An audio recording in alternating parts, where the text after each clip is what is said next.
So the September data is in, and how is the world of TCGs doing? Welcome to another video of at least 20 people are going to tell me Yu-Gi-Oh! Is dying. Make sure you guys smash the living crap out of that subscribe button so you guys don't miss out on more awesome content. Now, we did have the August data a while ago. And in the August data, you did see that Yu-Gi-Oh! And the One Piece swapped around. And I told you in September you're going to have a different story out here, and I was in fact correct about that. So, starting things off on our data here, Pokemon is #1. If you ever think that that's going to change anytime in the near future out here, I got some bad news for you. It is not going to happen. Alright, we are just so buckled up right now and so set for this that it's not changing. Alright.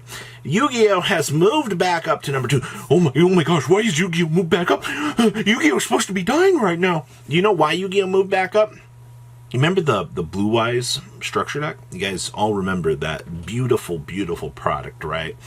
Well, I hate to tell you this, but that product was one of Konami's most major selling products. If you print Blue Eyes White Dragon on a card, and you print it into a structure deck, people are going to throw money at the screen because guess what? They want to pick it up. What a strange concept that is. All right, and I told you back in August for the sales numbers. All right, I told you guys that you were going to see this flip around because we had not, the only thing we had factored in was for the side set for Dreadnators, and that set only had 4 days to populate and be able to gather data for. All right, so for right now, the Blue Eyes deck has done a fantastic job at putting Konami back on top. Now, obviously, I do think for October out here, you might have the same thing. All right, you're going to have Supreme Darkness hitting those numbers too. All right, and you got to remember, that has Jaden support in it, all right? It has evil heroes. Konami knows printing heroes in a set is going to spend their sales right back on up through the roof. And you know what? This is why they saved the Dark Magician stuff for a possible later starter deck in the upcoming years, because Dark Magician has pretty much the same selling power as Blue Eyes White Dragon.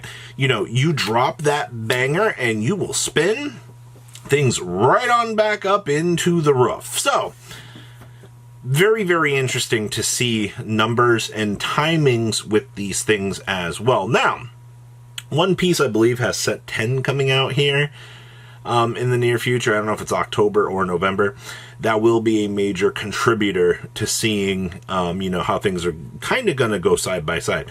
It's most of these sales datas, you also have to remember when we are formally looking at things, looking at 3-month sales data versus singular months, because if one game doesn't have a set release and you see them kind of bump down, or, you know, their set release is just so far into the month, it kind of skews, you know, those numbers and things like that. It's very interesting, though, when you look at it over a longer period of time, how that comparison can actually look. So, One Piece is still going incredibly strong. All right, it's going to continue to hold out here. You might have noticed that some other competitors that you might be missing that you haven't really seen out here are kind of, you know, maybe not here right now. Duel Masters coming in at #4. This should not initially surprise anybody. Duel Masters is still very popular in Japan. I don't know why people are very shocked about that. That was one major thing that we've noticed on all the comment sections out here in Japan when we're looking at this is people like, why is Duel Master so high? I thought it was dead. No, it's still going. The HoloLive official game by Bushiroad. Now this is very important to look at. This is also the first month that this game had come out. The HoloLive TCG is a brand new game. I believe it had, what was it? There were like 5, actually I think there were 3 decks. I've not done a lot of research on this. I've only seen a few posts about it. I think there were 2 to 3 good decks on release you could pick up. And I believe, obviously, the higher rarity cards were the more expensive things by far, right? Like, that's how it works.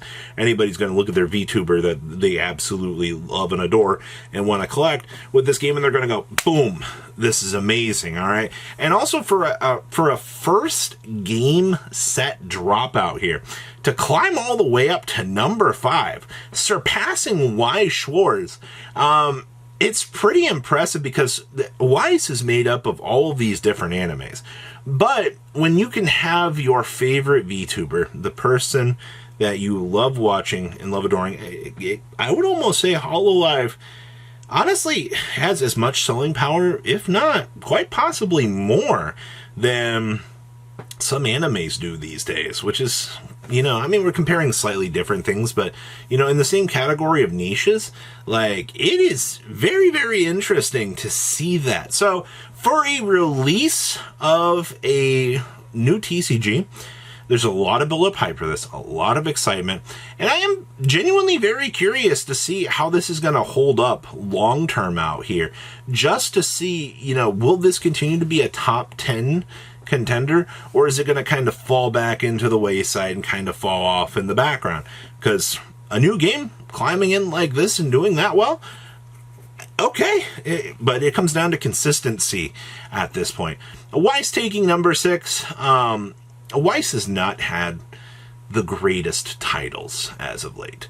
I know Weiss it's still very, very popular, but Bushiroad did a fantastic job getting 2 games into the top here. You know, I mean, we don't have Cardfight Vanguard up here anymore. I mean, but you know, HoloLive has moved on up and been like, hey, Bushiroad still got 2 games in the top cut. Like, they know what they're doing here. Battle Spirits as number 7. Battle Spirits must have had a major release at this point to be crawling up above the other options out here, because I'm not particularly too crazy about that. Magic the Gathering at number 8. If you've noticed on every one of these charts, Magic kind of floats around, not at like the top of the chart out here, but Magic is still very consistent. It still has the considerable easy things that it needs to have access to out here. It's doing very well. Union Arena at number 9. Now, considering the fact that Union Arena in its first year struggled very, very badly, like, it was almost laughable at how much Union Arena struggled to get things off of the market out here. There were so many decks and so many boxes in clearance bins out here. I'm glad to see that Union Arena has definitely been figured out, it feels like, on the market. You know, it recently came to the States. I've seen the Bleach cards have been bought out to no oblivion. You've got Hunter x Hunter hasn't been doing too good. I believe next set's what? Jujutsu Kaisen, and then we have Code Geass coming. I've been playing it for fun. I have Ichigo together. It's very fun. All right, I don't get to talk about a lot of the other sorts of things on this channel all that much, outside of maybe an occasional video here or there, but Union Arena is a lot of fun. It's a very good side game, and that's fine. And then, of course, the Dragon Ball Super card game out here. I actually recently started learning a lot more about that. And what's interesting is this isn't Fusion World, actually. I think all the hype that Fusion World kind of had for it just kind of combusted off into the back. Like, Fusion World was supposed to be, you know, the new replacement, but the fact that we have the Super card game out here, you know, actually the fact that Bandai is running 2 Dragon Ball games side by side right now is genuinely kind of impressive to me. Well, I mean, overall, Bandai has 4 of the top 10. All right, like, Bandai definitely, we give Bandai a lot of crap for their former, you know, antics, like the Naruto card game from back in the day, and, you know, some of the other things, but it's interesting. Also, no Digimon in top 10. What else is missing from here? Cardfight Vanguard. Those are the 2 major ones that I don't see here. But once again, it's September. It's an oddity for releases. October is going to be the real challenger out here for all the major releases. So I am very curious to see how that's going to hold. But Blue Eyes shoved Yu-Gi-Oh! Back on top. What a real shocker there. HoloLive actually being a challenger right now. is really, really cool to see. I really like that a lot. Outside of that, everything looks normal here. I don't know what people would be wanting to be surprised about, but you know, your numbers are good, and I'll take that. So leave a comment down below, tell me what you guys think, and I'll see your beautiful faces back here later in the day, guys. Peace. Patrons, thank you.